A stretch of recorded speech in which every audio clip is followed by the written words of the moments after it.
Alright folks, welcome back to the Shade Tree Certified YouTube channel. I'm your host Jacob. As always, you know I'm the only host there probably is ever going to be on this channel. But behind me we've got another D71-24 Dozer. And we have a little bit of an issue with the radiator support, or the fan support on this machine. It's actually broken. And I'll get up there and show you what I'm talking about right quick. So I made a short about this machine the other day.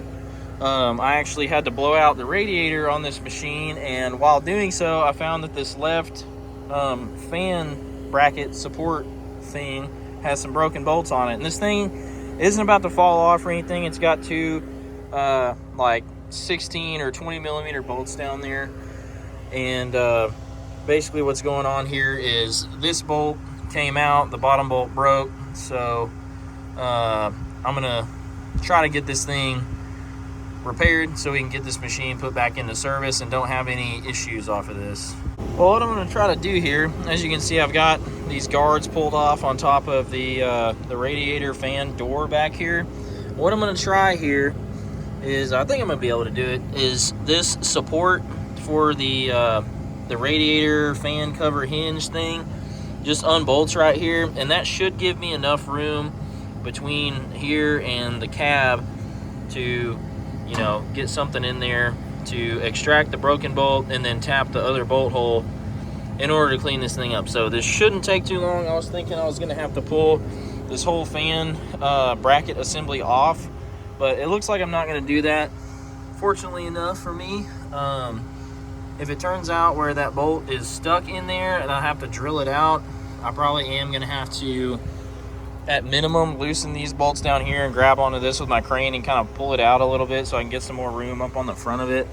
But hopefully this thing cooperates and that bolt isn't just completely stuck in that hole. It just broke off. What I think happened here is I don't know if the radiator was replaced recently or something was replaced on it, but what probably happened here was the top bolt was left loose and vibrated out, and then the bottom bolt just couldn't hold it and it broke off. So stay tuned. I'm gonna try to get this unbolted and see how much room I've got. Hopefully, cross your fingers that that bolt right there isn't seized up in the hole.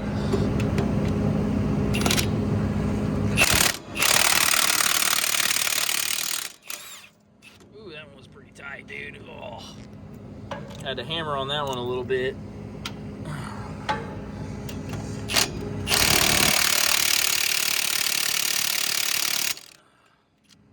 Have to go get the breaker bar for this one.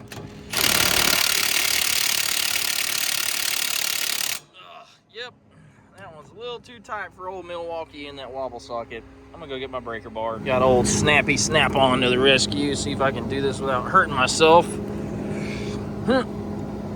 Oh, golly, dude. That is ridiculously tight. Surprisingly, there's no freaking Loctite on there. That's actually really surprising.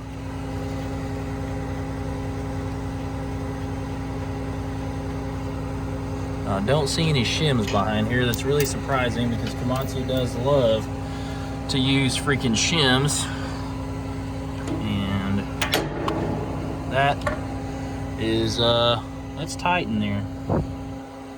So like I said, it looks like that bolt came out cleanly, but this one right here is kind of worrying me a little bit.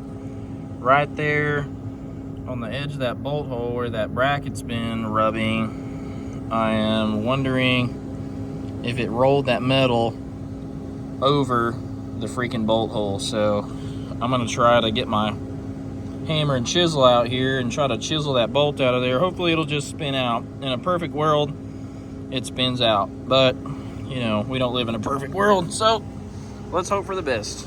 Well, in typical fashion, nothing really goes the easy way when you're a field mechanic. So this thing is frozen up in this hole, and I'm not sure if the metal got hammered over top of the hole or what goes on.